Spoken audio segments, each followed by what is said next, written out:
Let's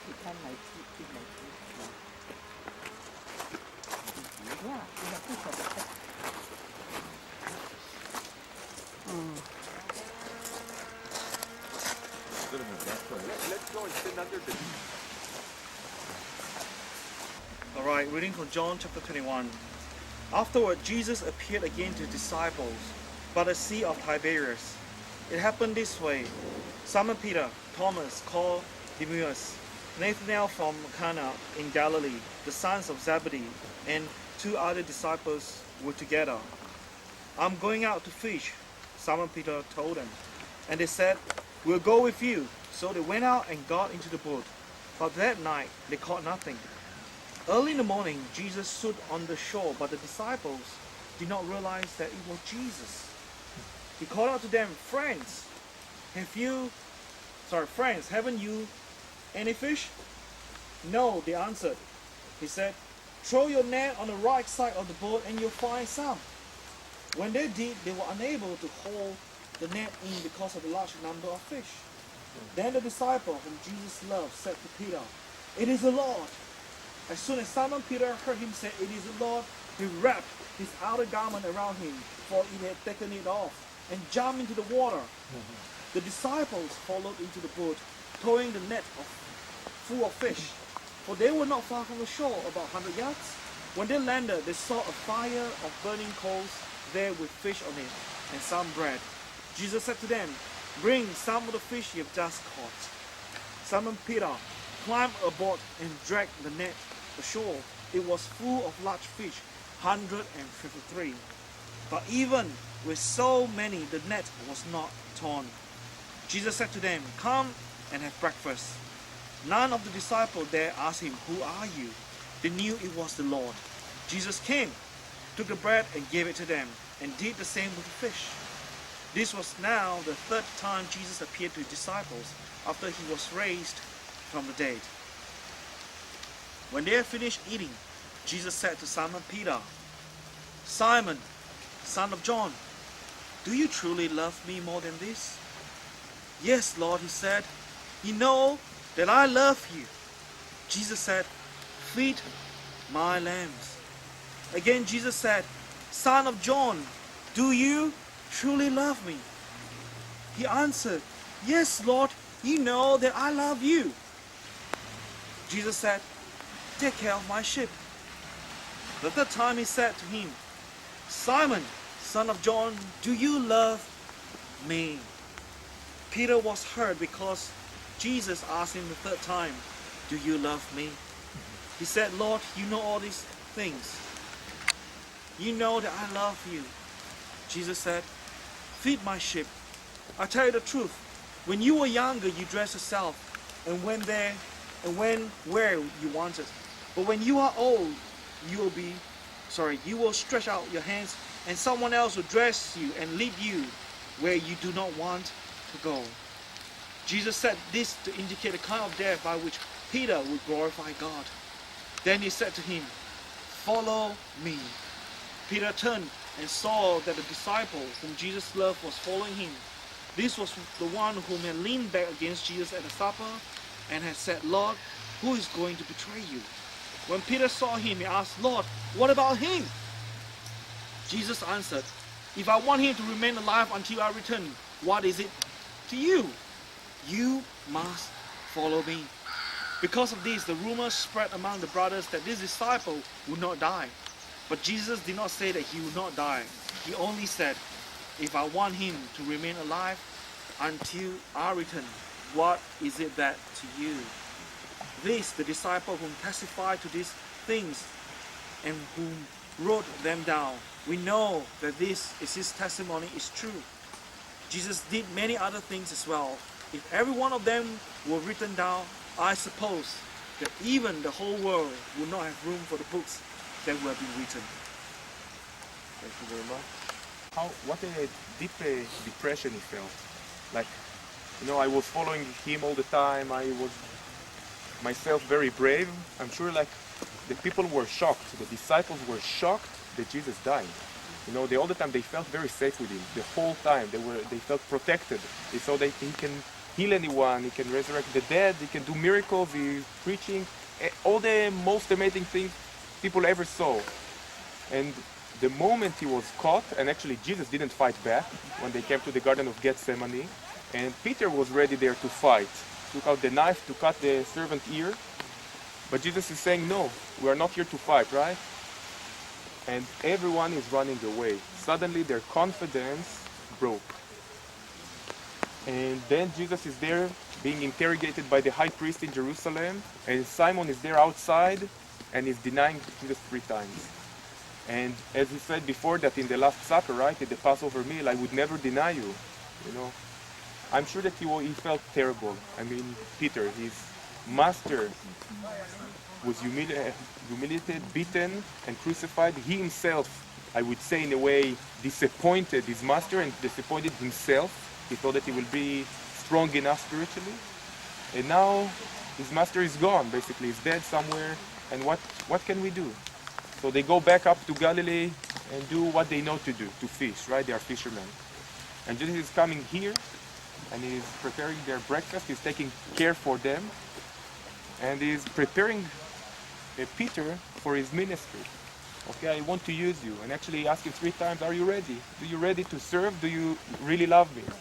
And Peter, I think that it's both things together. First of all, there is a great relief when you know that your master is back and he accepts you again.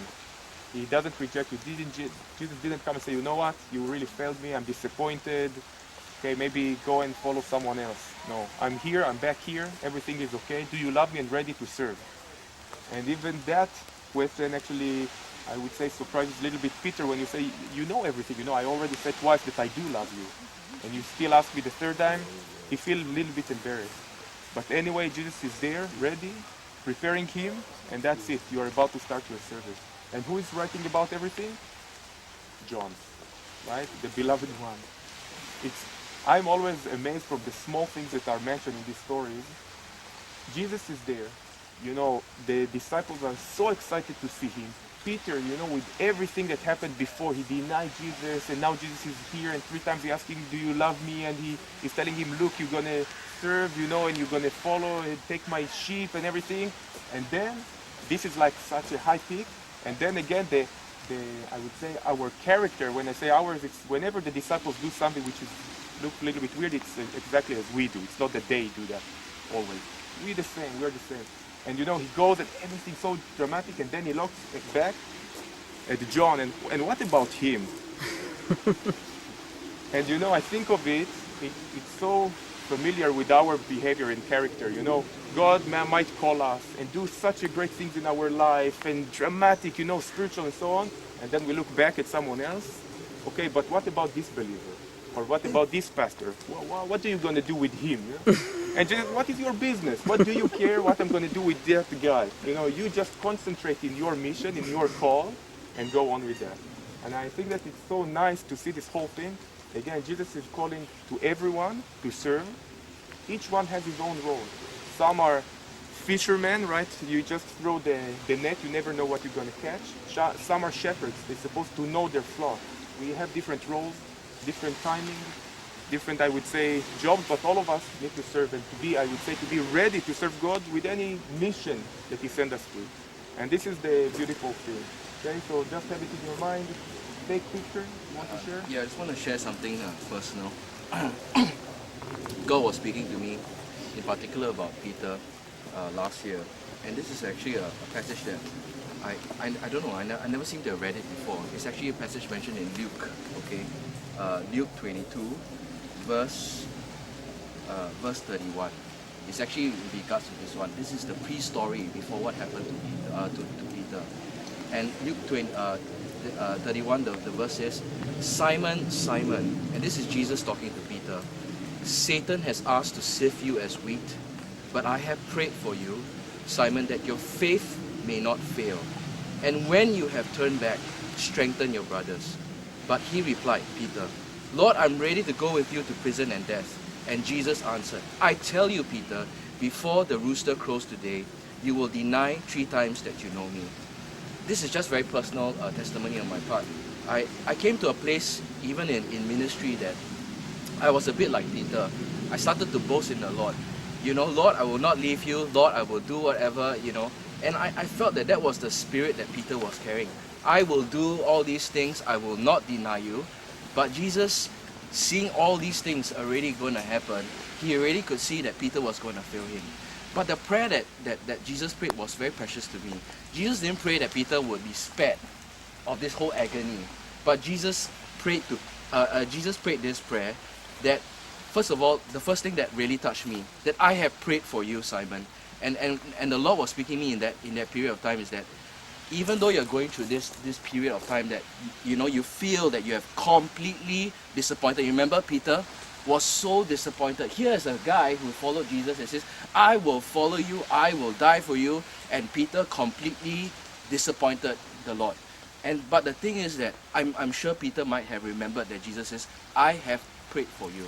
And then to me, the Lord was saying that even though you might feel that sense that you have completely disappointed, I have prayed for you. And that was something so precious to me. The second thing was that your faith may not fail. And I really believe that all of us will go through a period where we will totally feel that we completely missed it. We missed it, we disappointed the Lord.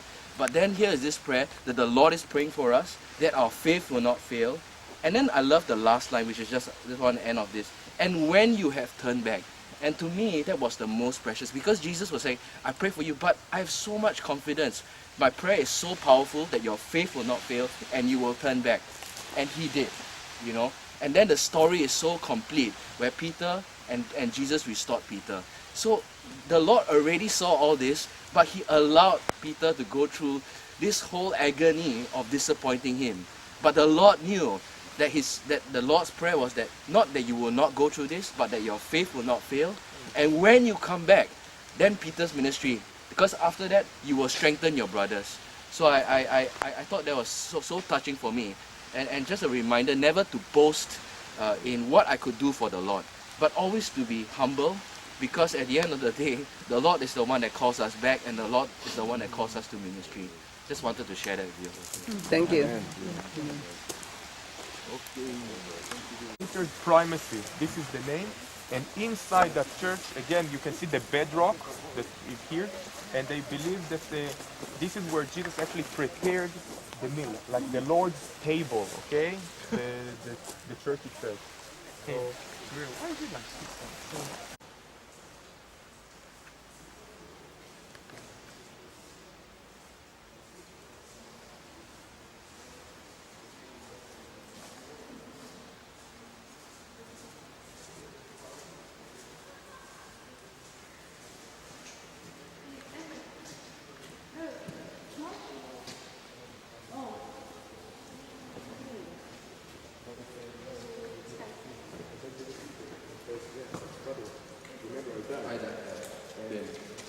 I suffer and blood is so